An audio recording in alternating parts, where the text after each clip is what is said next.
আসসালামু আলাইকুম। আজকে আমাদের দেখব মাইক্রোসফট ওয়ার্ড 2016 এর ইনসার্ট ট্যাবের অবজেক্ট। অবজেক্ট হচ্ছে যে আমি মাইক্রোসফট ওয়ার্ড নিয়ে কাজ করছি, বাট আমি এই মাইক্রোসফট ওয়ার্ডের মাঝে ফটোশপ রাখতে পারি, এক্সেল রাখতে পারি, অ্যাক্সেস রাখতে পারি, পাওয়ার পয়েন্ট রাখতে পারি, যে কোনো পিকচার হাবে যাবে অনেক কিছু রাখতে পারি। সেগুলো হচ্ছে অবজেক্ট। তো প্রথমে আমি চাচ্ছি যে আমার এই ওয়ার্ডের মধ্যে আমি ফটোশপ রাখবো, ঠিক আছে। আমি ইনসার্টে ক্লিক করলাম, প্রথমে ইনসার্ট ট্যাবে ক্লিক করতে হবে, ক্লিক করে অবজেক্ট। অবজেক্টে ডান দিকে একটা অ্যারো আছে, ওইখানে ক্লিক করলে হবে, আবার অবজেক্টের উপর ক্লিক করলে হবে। অবজেক্টের উপর ক্লিক করার সঙ্গে সঙ্গে এরকম একটা পপ আপ মেনু আসবে। এটা হচ্ছে ক্রিয়েট, মানে আপনি তৈরি করতে বলছেন। এটা হচ্ছে ক্রিয়েট ফ্রম ফাইল, মানে আপনি তৈরি করাই আছে, ওইটা আপনি আনবেন। তো আমি সবই দেখাবো ইনশাল্লাহ। তো আমি যদি ড্রপ ডাউনে ক্লিক করি তাহলে এই দুইটা পাবো, একটা হচ্ছে অবজেক্ট, একটা টেক্সট ফ্রম ফাইল, ঠিক আছে, একই জিনিস। তো আমি ডাইরেক্ট অবজেক্টের উপর ক্লিক করলাম, প্রথমে লেখা আছে ক্রিয়েট নিউ। ক্রিয়েট নিউ আমি কী তৈরি করবো, আমি অ্যাডোবি ফটোশপ ইমেজ। এই যে এখন এই যে display as icon, display as icon. তো প্রথমে ফটোশপ ইমেজ আনবো, এই যে ক্লিক করলাম। এখন এই যে desktop image, display as icon, ঠিক আছে। এজ আইকন দিলে আমি দুটোই দেখাচ্ছি। প্রথমে আইকন ছাড়া অ্যাডোবি ফটোশপ ইমেজ আমি ক্লিক করলাম।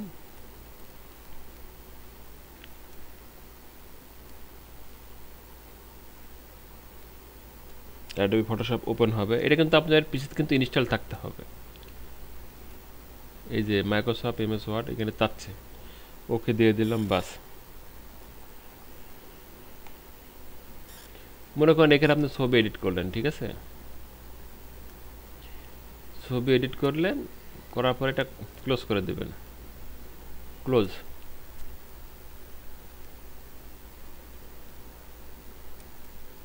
ক্লোজ করে দিলাম। এই যে দেখেন কত বড় পেজের, মানে সম্পূর্ণ পেজটাই সে নিয়ে নিছে, বুঝতে পারছেন। এই যে সম্পূর্ণ পেজটাই সে নিয়ে নিছে। আমি এটা ডিলিট করে দিলাম। আমি চাচ্ছি যে একটা আইকন থাকবে, কত বড় ছিল, ঠিক আছে। অবজেক্টে ক্লিক করলাম, এই যে ফটোশপ ডিসপ্লে অ্যাজ আইকন, আমি আইকন হিসেবে, এই যে আইকন। আইকন চেঞ্জ করতে পারি, আইকন না, এটা থাক, আইকন থাক, আইকন হিসেবে থাক। এই যে আইকন হিসেবে থেকে গেল। এটা হচ্ছে আপনার অ্যাডোবি ফটোশপ। এটা ক্লিক করলে অ্যাডোবি ফটোশপ ওপেন হয়ে যাবে। এই যে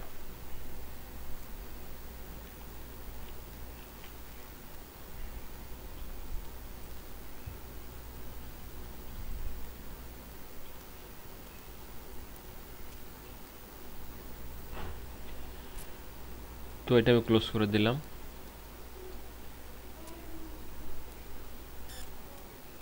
এই যে অ্যাডোবি ফটোশপ সেভ। এবার আমি চাচ্ছি অন্য কিছু। ইনসার্টে ক্লিক করে যে অবজেক্ট, ক্লিক করে বিটম্যাপ ইমেজ দিতে পারেন। আমি দেব হচ্ছে একটা পিডিএফ দেবে, যে পিডিএফ। পিডিএফে ক্লিক করলাম, ডিসপ্লে আইকনে ক্লিক করে ওকে। এটা কোন পিডিএফ হবে, পিডিএফটা আমি দেখাই দিই কোন পিডিএফটা হবে। এটা দিলাম অষ্টম শ্রেণীর, এই যে পিডিএফটা আমি দিয়ে দিলাম, ক্লোজ। এটা ক্লিক করার সঙ্গে সঙ্গে এটা আমি যে ক্লিক করলাম, দেখেন ওপেন হয়ে গেল। এবার আমি চাচ্ছি অবজেক্টে ক্লিক করে আমি দেবো Excel, Microsoft Word Excel worksheet. Click করলাম, ওপেন। এই যে ঘর চলে আসছে। আপনি কি চাচ্ছেন, আপনি মনে করেন তিনটা যোগ করবেন, এখানে ক্লিক করে অটো সাম, এই যে ইন্টারে চাপ দেবেন, বাস যোগ হয়ে গেল। আমি আর যোগ করতেছি না, আপনারা আনুষঙ্গিক আরও কাজ করতে পারবেন।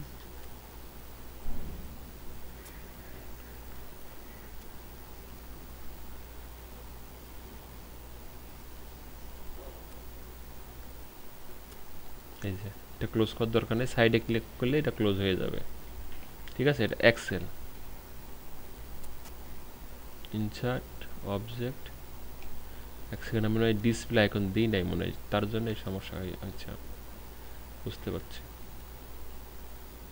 এই যে ডিসপ্লে আইকন দেব, ঠিক আছে। ওকে, তার মতো আপনি লিখে দিলেন, অটোসাম দিলেন, এন্টার দিলেন, বাস। এই যে এবার আপনি ক্লোজ করবেন, ঠিক আছে। আইকন দিলে আপনি ক্লোজ করতে, আমি ক্লোজ করলাম, এই যে সেভ হয়ে গেল। আইকন না দিলে এভাবেই থাকবে।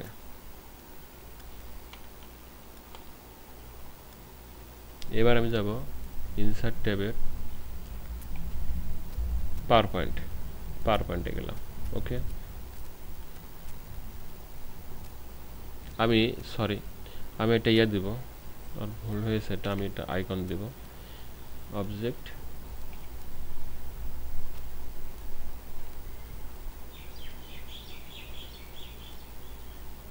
যে পাওয়ার পয়েন্ট স্লাইডে যে ডিসপ্লে আইকন। ওকে, এই যে আইকন হিসেবে হয়ে গেল। এখন আপনি এখানে দিতে পারেন ওয়েলকাম,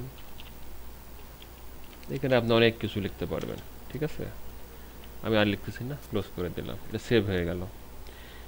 তারপরে ইমেজ দেখা যাক, অবজেক্টে ক্লিক করলাম, সবার এই যে ওয়ার্ড ডকুমেন্ট ইত্যাদি আপনি রাখতে পারবেন, ঠিক আছে। ডিসপ্লে আইকন করে রাখবেন, আমি ক্যান্সেল করে এগুলো সব আমি কী করলাম, এটা কিন্তু ডিসপ্লে আইকন না, এগুলো কিন্তু আইকন। তো আপনারা এইভাবে অবজেক্ট হিসেবে রাখতে পারবেন। ওকে, আমার চ্যানেলটি সবাই শেয়ার কমেন্ট করবেন, সাবস্ক্রাইব করবেন এরকম আরও ইম্পর্টেন্ট অনেক ভিডিও পেতে। ওকে, আসসালামু আলাইকুম, আল্লাহ হাফিজ।